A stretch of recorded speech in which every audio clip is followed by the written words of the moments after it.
Buckle up for the Money Vehicle Movement podcast. I'm Jedediah Collins, your host and driving instructor on this journey through speaking the language of money. Twists, turns, and avoiding those money potholes, we'll cover it all on our road trip to financial freedom. Engines ready? Then let's drive. Welcome into the Money Vehicle Movement podcast, where we are making financial literacy cool by keeping it connected to your world today. I've been receiving some feedback that I need to make this more conversational, act, feel, and be in a conversation with you as the listener. You are a student. You are someone's trying to begin their financial plan. And so this is a podcast and a conversation directly to you.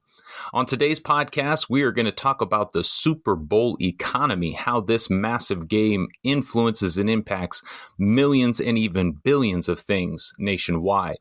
We're going to start to appreciate and identify what tax season is and how there's been some changes you need to be alert and aware of. We're going to identify what cyber threats and social media security we are going to need. And yes, we'll mention Taylor Swift in this segment. But as we look at today, we need to identify your money vehicle. Our core curriculum is all about that your part. Your money vehicle means you have to be in charge of your financial future. If you are not, it does not matter how much you make or what you do with it. If you aren't deciding and you aren't in control, then you will land in a destination that you did not determine. So story number one today is around, it's Super Bowl Sunday as we are recording. So let's talk about the finances related to Super Bowl Sunday. It really doesn't matter if you're a football fan or not.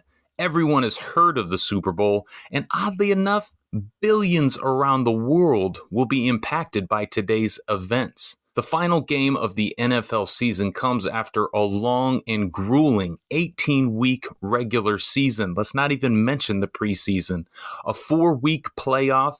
And now this game today, Super Bowl Sunday, pairs the two best teams in the National Football League, the San Francisco 49ers against the Kansas City Chiefs, for one of them to host and hold the Lombardi Trophy at the end of today's events.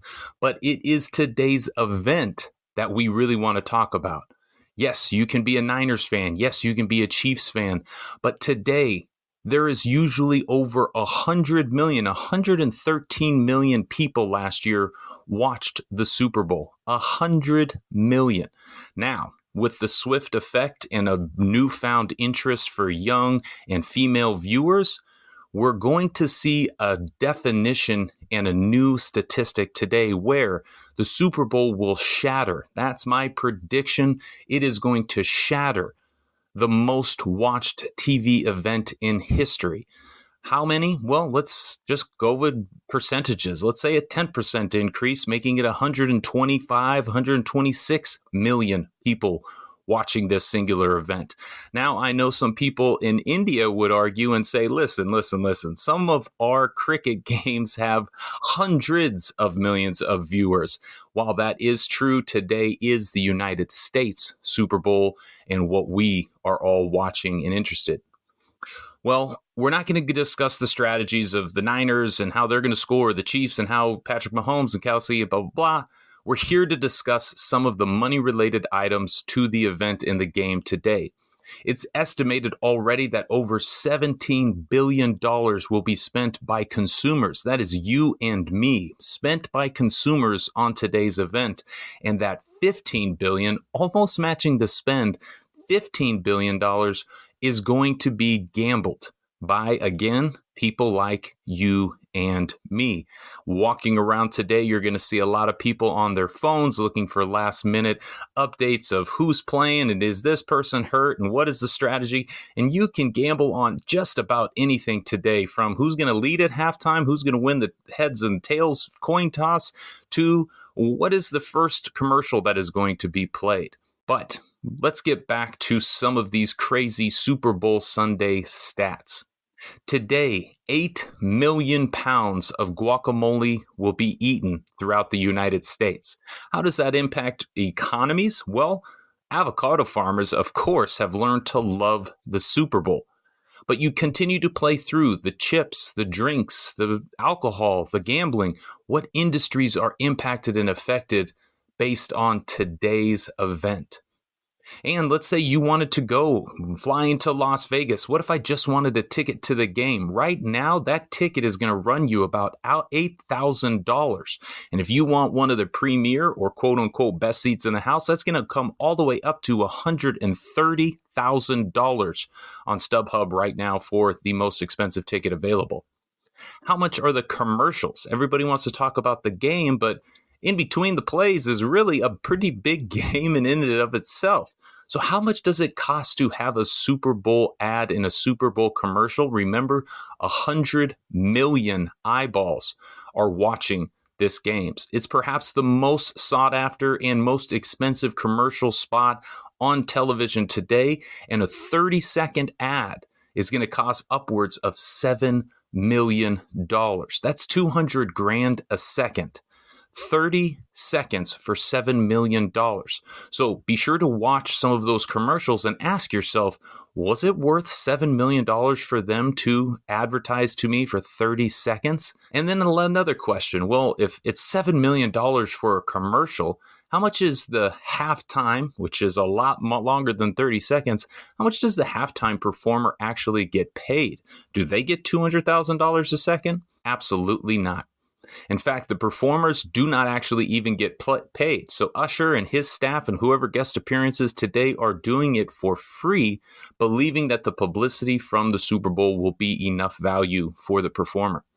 Finally, we come to how much do the players get paid? I will say one of my favorite days in the NFL was every active player gets rights to 2 Super Bowl tickets.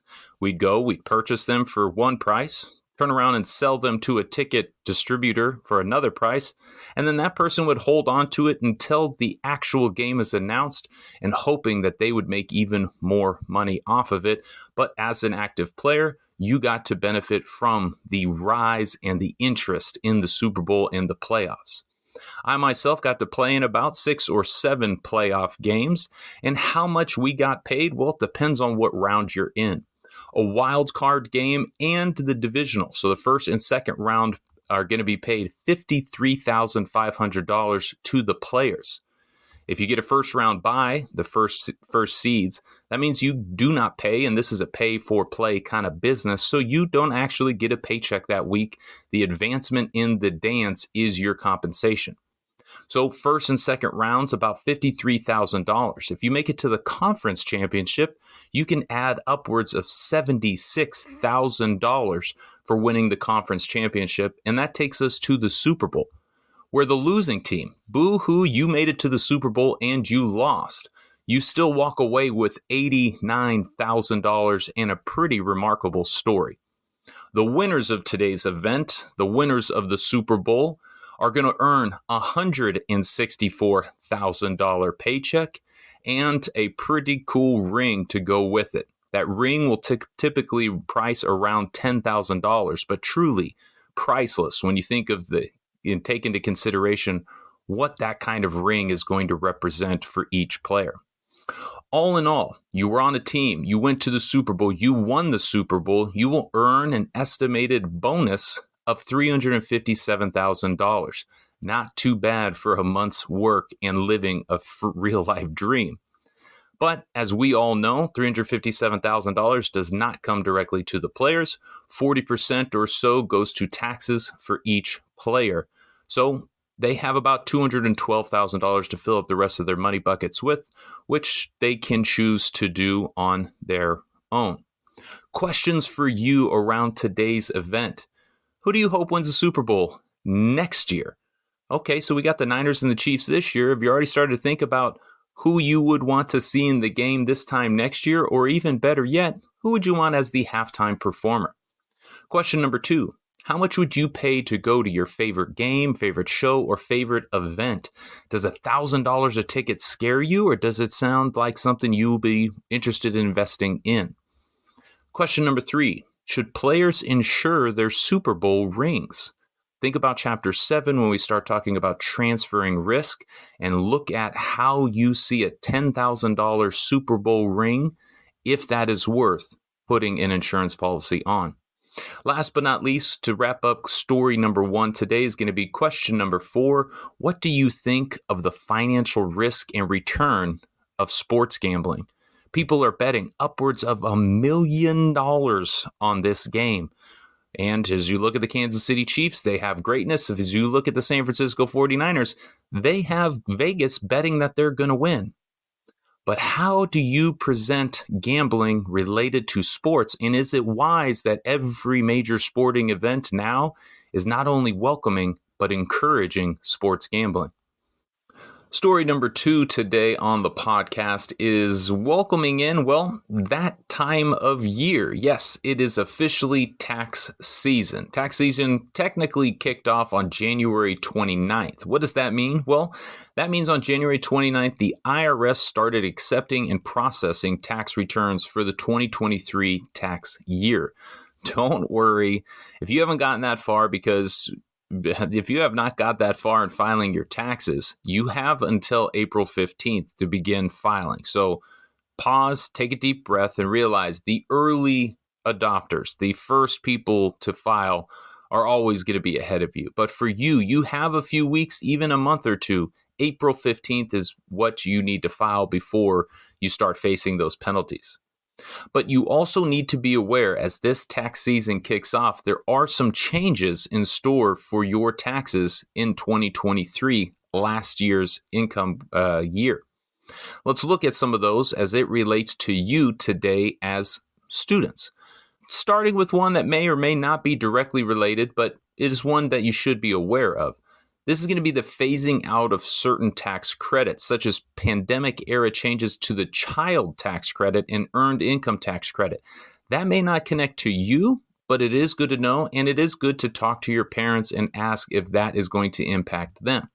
What about student loan payments? Those also resumed this past fall, and borrowers can again deduct up to $2,500 of the interest that they are paying on their loan balances against income to reduce their tax liability. So as you look at, I am now having to pay my taxes, my student loan debt again, it is going to impact my taxes because I get to deduct the interest off of my student loan payments from my income up to $2,500. Now, if you experienced any type of student loan forgiveness, that is a positive and a benefit. Some of your debt has been forgiven. But as you look at this, there may be some tax implications to that student loan forgiveness. And, you need to make sure to address that as you file. Every state has different rules regarding tax exemptions, credits, loan forgiveness. So if you do have some of these complexities, it will be worth reaching out and talking to a CPA certified public accountant. Don't forget, you have to include tax liabilities related to cryptocurrency trading now as well. The IRS has actually added a question about digital assets on your tax return, on the 1040 and on specific forms to file. And you need to report any capital gains you made from crypto trading. That is a newer question and newer understanding. Another interesting update is around clean energy. Did you do anything with solar or wind power this last year? 30% of the cost you put into getting solar or wind power can be a qualified deduction. If you got an electronic vehicle, an EV, you can have up to a $7,500 credit. So make sure to look into some of those clean energy tax credits and tax deductions.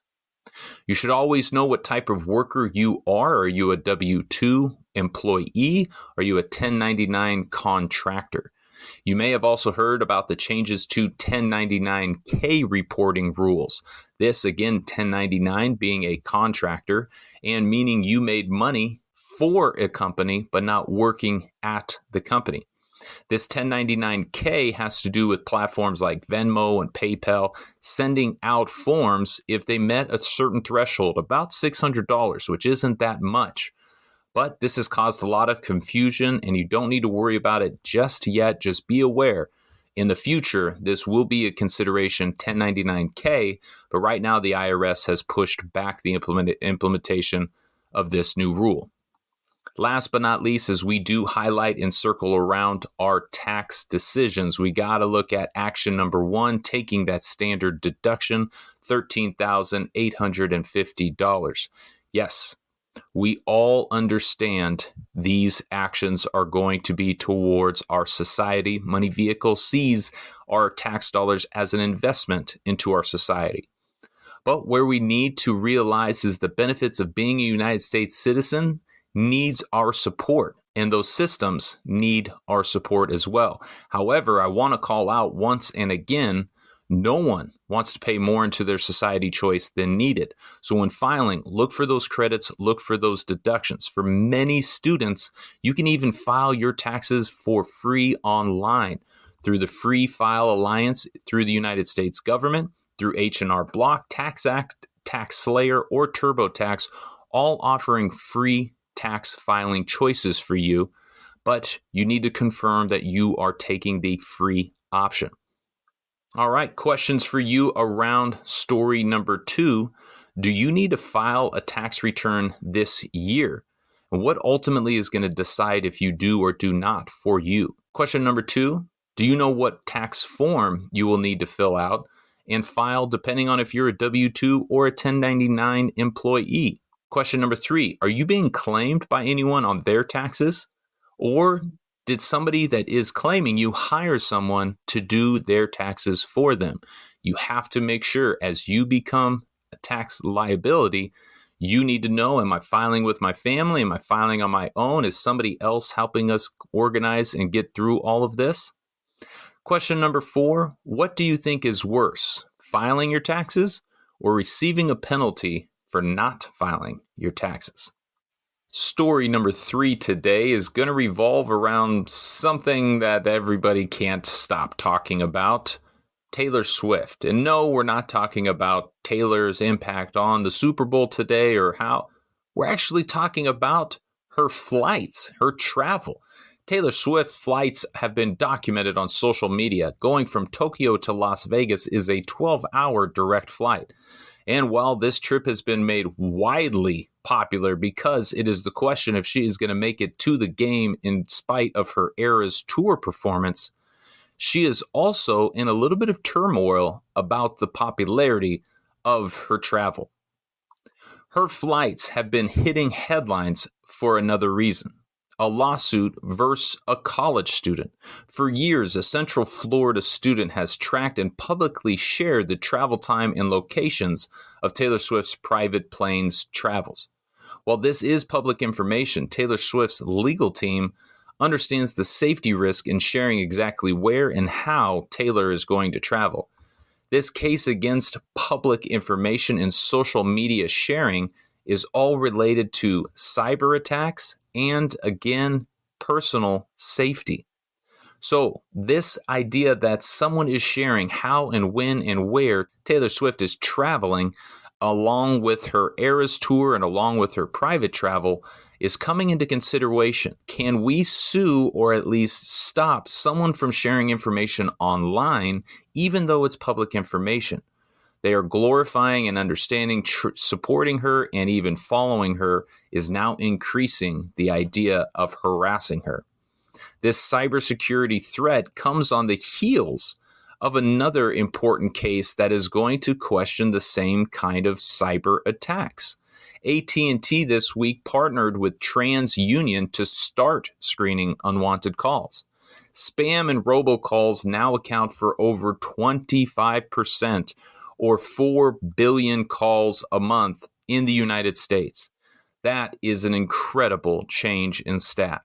Many of us, me included, do not even think about picking up a random number, and this new service, this new partnership will verify the legitimacy of who is on the other end of the call. In January alone, throughout New Hampshire, there were 25,000 AI-generated calls impersonating President Biden. Phone carriers are trying to reduce the number, but can only do so much without impinging on legal gray areas. Success here will rely on companies opting to give information and fight this battle through social media and telecom companies. The takeaway is we must be careful of the information we are putting out on social media and the messenger we are starting to receive that information from. Spam, phishing, and all types of cyber attacks are happening every day. In Chapter 8, we warn against this battle and we go on to remind you to fight against the hackers. But as you look at these two dramatic, overarching themes in the news today, Taylor Swift's information being shared, too many fake callers being dialed, and both are questioning what is legitimate information and what information should be shared. So, questions for you today. What information have you put on social media lately that may be too much information? TMI alert. Question number 2. Do you even care about Taylor Swift's travel plans? Honestly, she's going from Tokyo to Las Vegas to Australia. I think she's going to make it and she will be fine. But is that of interest to you? Question number 3. How many robocalls do you receive, and do you see them differently as bots on social media? Do you think a robocall and a bot pretty much the same thing? Question number 4. How do you verify where you are getting your information? Today, we are seeing new avenues of spam, phishing, all kinds of attacks online, and you need to have a very good cyber defense to handle all of this information. Entering our core curriculum focus today is going to be Chapter 1.1, the new money vehicle. Is there any question that money has changed in the last 30 years? How much there is of it, what you can do with it, when you can hold it, and where you can hold it. But most importantly, why your future depends on your money. Money Vehicle begins with a warning that money and financial plans have shifted from being something your company or your government will provide for you to something that you will be responsible for. We draw this analogy of the train versus the car, where the train took many years to build and had a predetermined destination, with the main form of transportation throughout the country being through a train system. But once the personal automobile, once the car came around, people started to shift. They wanted to get a quicker vehicle, and they wanted to be in control of that vehicle. We call that advantage autonomy. Deciding where you will actually have a destination is the power of the individual automobile versus a train system. This analogy represents the pension system. The train system was the pension system versus the individual planning system, which is the individual car and automobile. The analogy also represents the look from train as a pension, which took a long time to build and would take you to only one destination, the one the train tracks were actually headed towards. And they went from the main form of retirement for many workers today, where it is now being replaced by the car system, the individual automobile, which, as we mentioned earlier, is much quicker to be able to handle, and you decide the destination for your freedom. I want to highlight and call out that shift from retirement to freedom, because retirement was when your company told you how long you were going to work, what you were going to be paid, and the day that you could walk away with an income and a paycheck still intact through a pension system. Freedom has no guarantees because you are in control. You are free to choose. You must decide what your freedom means to you. For many, it means that money is not a daily concern or a daily frustration. For some, it means you can go without a traditional job and rely purely on created sources of income. And yes, for some, freedom means they're going to be on a beach sipping little drinks with umbrellas every day. But the shift in who is handling your future plan onto you means you must sit down in the driver's seat and begin taking more control. We founded a company called Money Vehicle. The book, Your Money Vehicle, means you must sit down in the driver's seat and take control, take ownership. Money is a foreign language to people, and they feel so overwhelmed or so distant from its meaning that they think they can have other people translate it, tell them, or give them the solutions and give them the answers of how to speak the language. They will simply point at a menu or take what the person says as their best offer. In today's financial world, you must understand what makes up your money vehicle, where your money vehicle is going, and how your money vehicle will be impacted along the way. We need to stop believing that more money is the answer. So often we get lost and confused and believe, if I just got a raise, all my problems would be solved. That is not the solving of the problem. Yes, more money can provide an opportunity to solve problems, but throw more money at someone who doesn't know how to handle money is not going to be a recipe for success. A recent study from MoneyWise indicated that 32% of Americans making $150,000. A third of people making $150,000 are still living paycheck to paycheck. 150 grand is a lot of money. But if you're not in control of your money vehicle, it doesn't matter if it's 150,000 or 1.5 million, your plan is still going to be broken. This is a reality when I talk to a lot of professional athletes and alert them to the amazing opportunity that stands before them, but also to the immense opportunity cost that stands before them as well. Students, athletes, anyone will point to things like taxes and say, if I only didn't have to pay FICA, I could invest these dollars. Well, FICA isn't the issue. It's a issue, but it is not your problem. To this student who is frustrated in paying FICA taxes, I challenge them and I ask them, have you ever thought about your grandma or an elderly person you care about? Do they still work? Do they have a job and an income? Well, how do you think they make money? How are they living day to day? What if grandma gets sick? Would you be just over the moon upset if your grandma walked into a hospital and was turned down for care or for treatment because she was not quote unquote covered? FICA can be seen as future income created already. This is because something you are paying into today you will benefit from in the future. It is not part of your problem. It is trying to be part of your plan. While we do not all agree on the process, sure, we should all agree on the purpose of what FICA actually supports. When we think of grandma's income and health benefits, that is what FICA is for. And remember, one day you will be the benefactor of this FICA payment. The only thing that will solve your money problems truly is learning more about how money works, building a plan for money to work for you, and then being disciplined enough to follow that plan. That is the essence of Money Vehicle, what we are doing. We are trying to get you as students to sit down in the driver's seat and take control over this new mode of transportation to your freedom. If you do not plan for future you, no one else will. When we identify the term use money, we want you to understand the language of money, build a strategy for your money, and find ways to be efficient with your money. Once you are doing this, your money vehicle will be something you control and enjoy instead of feeling intimidated or overwhelmed by it. If you do not care about future you, who else will? Questions for you today around our core curriculum subject, chapter 1.1. What careers still have a pension system? That is a fun Google. Look up what careers are still offering pensions. Question number 2. Do you see the two main features of Social Security differently when you think through grandma's eyes and through grandma's lens? Question number 3. What is the main advantage of driving your money vehicle, the shift from the pension to the individual responsibility? How do you see this as an advantage?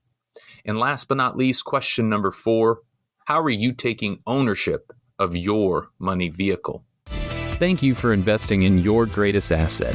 If you want to keep learning how to drive your money vehicle, make sure to subscribe to the Money Vehicle Movement podcast.